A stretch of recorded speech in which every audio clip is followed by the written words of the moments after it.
memories. I described Dr. Hillis very, very well.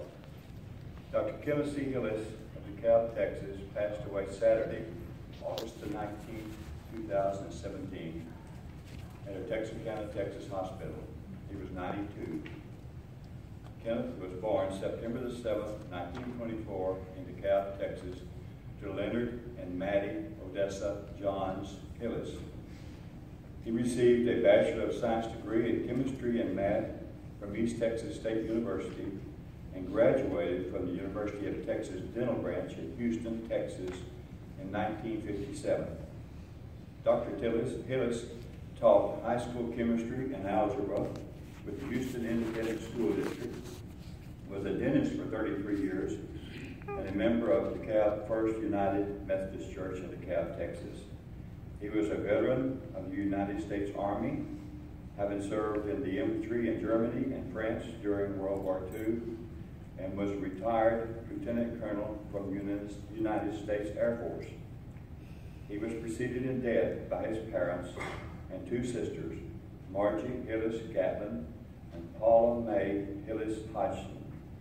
He is survived by his wife, Lucy Duran Hillis of DeKalb, Texas, a daughter, Martha Leah Hillis Savage of Bryant, Arkansas,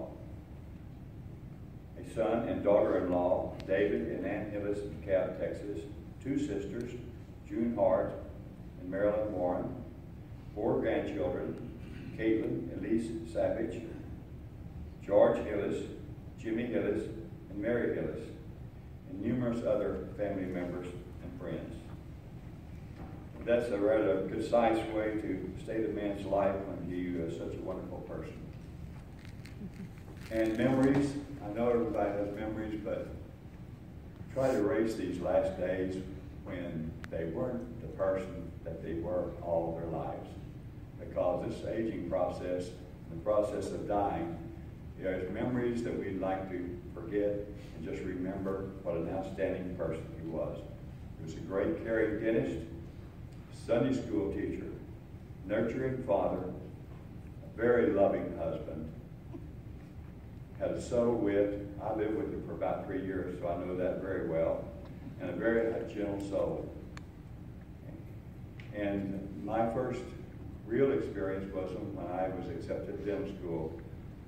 Uncle Ken and Nate, I'm going to have to call you Aunt Elbridge because that's what you were then. They called and invited me to stay with them. And we were about the poorest people around, pretty close to it if we weren't. And I was wondering how I was going to make it. And I'll tell you what, they opened the door for me to go to dental school. And, you know, there's no such thing as a self-made man. You have people helping you every step of the way. And they certainly helped me a lot. And I really appreciate it, Aunt Elbridge. And incidentally, while I was staying with him, I found out he's pretty good at ping pong and tennis. I thought I was a good athlete, but he trounced me in both, handily. And a couple of stories I'd like to recite that he told me just recently. One of them was when he was in infantry in Marseille, France. He was in charge, along with 2 or 3 other people, of logistics. That's unloading all of the, the equipment they needed for the war effort. And the war was still going on then. He was in charge of about 50 German prisoners. And one of the stories was they elected the one who spoke English to be the leader of these German prisoners, so they're the interpreter. And one of the stories was that the captain came to him, a German captain, and said, are we helping you Allies in the war effort? By doing all this work, and Uncle Ken said, you sure are, and you finally got on the right side, too. And the other thing is, they slept in the barracks with the Germans because the German planes wouldn't bomb. They'd bomb the port. They wouldn't bomb the prisoner of war barracks, so they were safer there. And the prisoners did not want to go back to war. They were quite happy to stay right where they were. In fact, I think they gave one Italian a leave to go visit his sick wife. And he came back. So that kind of gives you an idea. And one other story, I don't know if you know this, but he was George Bush's dentist. The last George Bush. They both served in the Air Force Reserves together. And he had 2 weeks training every year, and George would save up all his dental work, and Uncle Ken did it for him.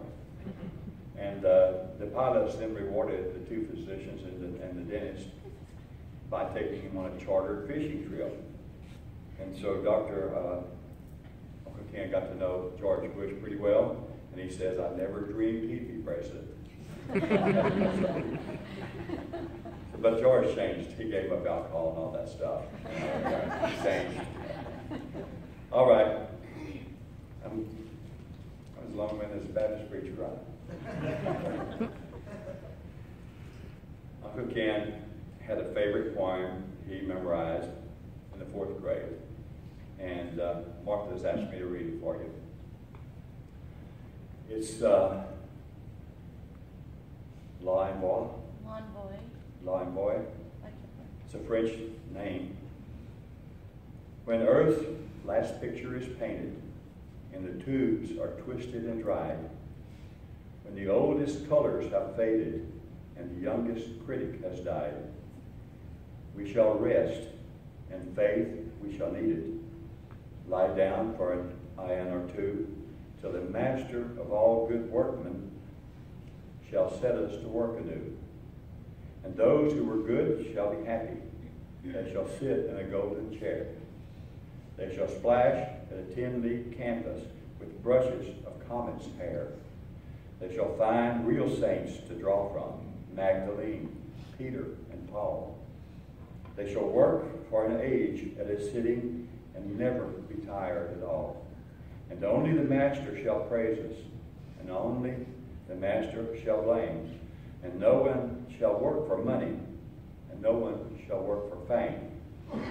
But each for the joy of the working, and each in his separate star, shall draw the things as he sees it, for the God of things as they are. That's by Rudyard Kipling. Thank you.